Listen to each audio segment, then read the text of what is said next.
पांडुरंग विठ्ठल आणि रुक्मिणी मातेच्या विवाहाची पवित्र कथा. आज आपण ऐकणार आहोत भक्तांच्या हृदयातील अत्यंत पवित्र आणि भावस्पर्शी कथा, विठ्ठल रुक्मिणीच्या विवाहाची दिव्य कथा. ही कथा फक्त विवाहाची नाही, तर भक्ती, प्रेम, विश्वास आणि ईश्वरावरच्या अखंड श्रद्धेची आहे.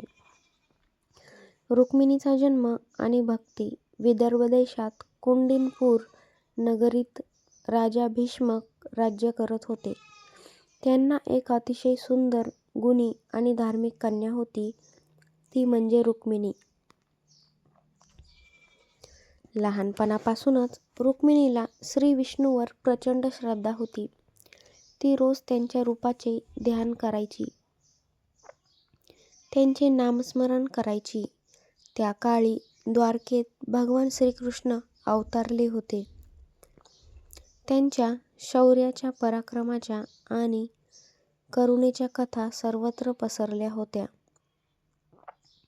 रुक्मिणीने जेव्हा श्रीकृष्णांच्या गुणांविषयी ऐकले, तेव्हाच तिचे मनोमन ठरवले, मी फक्त श्रीकृष्णांनाच पती म्हणून स्वीकारेन. रुक्मिणीचा भाऊ रुक्मी मात्र श्रीकृष्णांचा फारच द्वेष करत होता. त्याने रुक्मिणीचा विवाह चेदिराज शिशुपालाशी ठरवला. हे ऐकून रुक्मिणी अत्यंत दुःखी झाली, पण तिने हार मानली नाही. तिने एक विश्वासू ब्राह्मणाला पत्र दिले आणि ते द्वारकेला श्रीकृष्णांकडे पाठवले. त्या पत्रात रुक्मिणीने लिहिले होते, हे द्वारकेचे नाथ, जर तुम्ही मला स्वीकारणार नसाल तर मी माझा प्राणत्याग करीन. विवाहाच्या आधी मी अंबिका मंदिरात पूजेसाठी येईन, त्यावेळी तुम्ही मला घेऊन जा. ब्राह्मणाने श्रीकृष्णांना संदेश दिला. श्रीकृष्णांनी एक क्षणही विलंब न करता रथ सजवला आणि कुंडीनपूरकडे प्रस्थान केले. विवाहाच्या दिवशी रुक्मिणी अंबिका देवीच्या मंदिरात पूजेसाठी गेली. ती देवतेसमोर उभी राहून प्रार्थना करत होती, हे माता, माझा विवाह श्रीकृष्णांशीच होऊ दे. अचानक मंदिराबाहेर रथाचा आवाज आला. श्रीकृष्ण स्वतः आले होते. रुक्मिणी हरण. श्रीकृष्णांनी सर्वांच्या समोर रुक्मिणीला रथात बसवले आणि तिला घेऊन निघाले. सर्व राजे, विशेषतः शिशुपाल आणि रुक्मी खूपच संतापले. त्यांनी पाठलाग केला, युद्ध झाले. श्रीकृष्णांनी सर्वांनाच पराभूत केले. रुक्मीला देखील परास्त केले, पण रुक्मिणीच्या विनंतीमुळे त्यांना जीवनदान दिले. द्वारकेत मोठ्या थाटामाटात श्रीकृष्ण आणि रुक्मिणीचा विवाह पार पडला. देवी देवता आकाशातून पुष्पवृष्टी करत होते. हा विवाह म्हणजे लक्ष्मी आणि नारायणाचा पुनर्मिलाप होता. रुक्मिणी ही देवी लक्ष्मीचे रूप होती आणि श्रीकृष्ण हे स्वयं विष्णू होते. पंढरपुरातील विठ्ठल रुक्मिणी काळानुसार श्रीकृष्ण विठ्ठल रूपाने पंढरपूर येथे प्रकट झाले. त्यांच्यासोबत रुक्मिणी माताही आल्या. आजही श्री विठ्ठल रुक्मिणी मंदिर येथे भक्त विठ्ठल रुक्मिणीचे दर्शन घेतात. आषाढी आणि कार्तिकी एकादशीला लाखो वारकरी तिथे जातात आणि म्हणतात, पांडुरंग विठ्ठल जय हरी विठ्ठल. या कथेतून आपल्याला काय शिकायला मिळते? खरी भक्ती कधीच वाया जात नाही. श्रद्धा आणि विश्वास असेल तर देव स्वतःसुद्धा धावून येतो. प्रेम पवित्र असेल तर संपूर्ण विश्व त्याच्या पाठीशी उभे राहते. आता आपण पाहणार आहोत, रुक्मिणी रुसली आणि पंढरपुरात वेगळी का राहिली.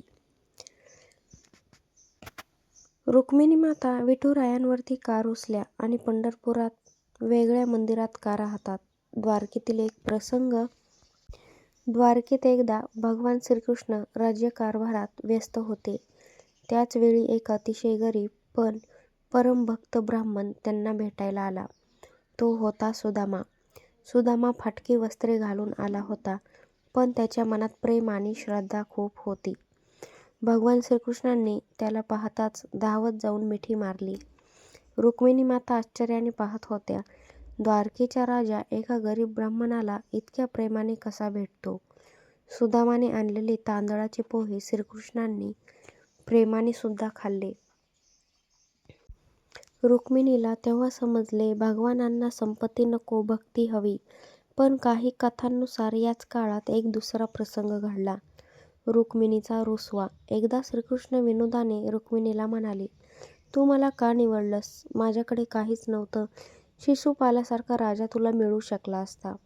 आणि ही गोष्ट रुक्मिणीच्या मनाला खूप लागली. तिला वाटले, भगवान माझ्या प्रेमाची थट्टा करत आहेत का? ती शांतपणे निघून गेली.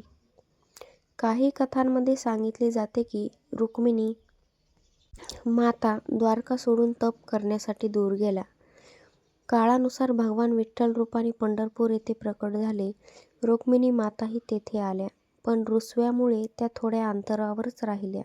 आजही श्री विठ्ठल रुक्मिणी मंदिरमध्ये विठ्ठल आणि रुक्मिणीची मंदिरे थोड्या अंतरावर आहेत. भक्त सांगतात, रुक्मिणी माता अजूनही रुसल्या आहेत, पण विठुराया रोज त्यांच्या दर्शनाला जातात. तर या कथेतील भावार्थ असा, प्रेमात कधीकधी रुसवे फुगवे येतात, पण त्यातही गोडवा असतो. देवही भक्तांच्या प्रेमाची परीक्षा घेतात. विठ्ठल रुक्मिणीचे वेगळे मंदिर आपल्याला सांगतात, नात्यात अंतर आले तरी मनात प्रेम कायम असते. जेव्हा तुम्ही पंढरपूरला जाता तेव्हा आधी विठुरायांचे आणि मग रुक्मिणी मातेचे दर्शन घ्या. दोघांना एकत्र नमस्कार करा आणि म्हणा, माझ्या संसारातही असेच प्रेम आणि समजूतपणा राहू दे. विठ्ठल पंढरपुरात कसे आले? पुंडलिकाची अद्भुत कथा. ही दिव्य कथा ज्यामुळे भगवान श्रीकृष्ण विठ्ठल रूपाने पंढरपुरात स्थिर झाले. पुंडलिक सुरुवातीला कसा होता? पंढरपूरजवळ एक तरुण राहत होता. त्याचं नाव होतं पुंडलिक. सुरुवातीला तो आई वडिलांची सेवा करत नसे, उलट त्यांच्याशी कठोर वागायचा.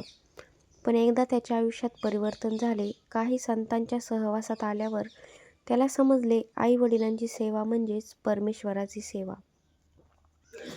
त्या दिवसापासून पुंडलिक पूर्णपणे बदलला. तो दिवस रात्र आई वडिलांची मनापासून सेवा करू लागला.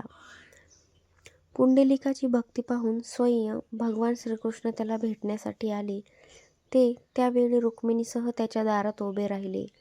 पण पुंडलिक त्या क्षणी आई वडिलांची सेवा करत होता. त्याने पाहिले की दारात कोणी दिव्य तेजस्वी पुरुष उभे होते. तो म्हणाला, या विटेवरी उभे राहा. विठ्ठलाचे विटेवर उभे राहणे. भगवानांनी त्या विटेवर हात कटीवर ठेवून उभे राहिले. तेव्हापासूनच त्यांचे रूप असेच आहे. दोन्ही हात कमरेवर, पायाखाली वीट आणि भक्तांकडे प्रेमाने पाहणारी. हीच ती दिव्य मूर्ती जी आज श्री विठ्ठल रुक्मिणी मंदिर येथे आहे. महाराष्ट्रातील पंढरपूर हे वारकऱ्यांचे तीर्थक्षेत्र बनले आहे. दरवर्षी आषाढी आणि कार्तिकी एकादशीला लाखो वारकरी पायी पायी वारी करून विठुरायांच्या दर्शनासाठी येतात. ते एकच गजर करतात, ज्ञानोबा माऊली तुकाराम, पांडुरंग विठ्ठल हरी विठ्ठल. या कथेतून आपल्याला असा संदेश मिळतो की आई वडिलांची सेवा हीच खरी भक्ती आहे. देव भक्तासाठी थांबतो. अहंकार सोडून सेवा केल्यास देव आपल्या स्वतः दारात येतो. पुंडलिकाने देवाला थांबवले आणि देव कायमचा तिथेच उभा राहिला. म्हणूनच विठ्ठल आजही भक्तांसाठी विटेवर उभा आहे. आपण केव्हा प्रेमाने हाक मारू याची वाट ते पाहत असतात. जय हरी विठ्ठल, श्री हरी विठ्ठल. विठ्ठल रुक्मिणीच्या लग्नाची कथा आज जाणून घेतली असेल. व्हिडिओला लाईक करा. कमेंटमध्ये जय हरी विठ्ठल, श्री हरी विठ्ठल लिहायला अजिबात विसरायचं नाही. चॅनलवरती नवीन असाल सबस्क्राईब करा आणि आपल्या व्हिडिओला नक्की हाईप द्या. धन्यवाद. विठ्ठलांची कृपा सदैव तुमच्या परिवारावरती टिकून राहावी हीच माझी ईश्वरचरणी प्रार्थना. जय हरी विठ्ठल, श्री हरी विठ्ठल.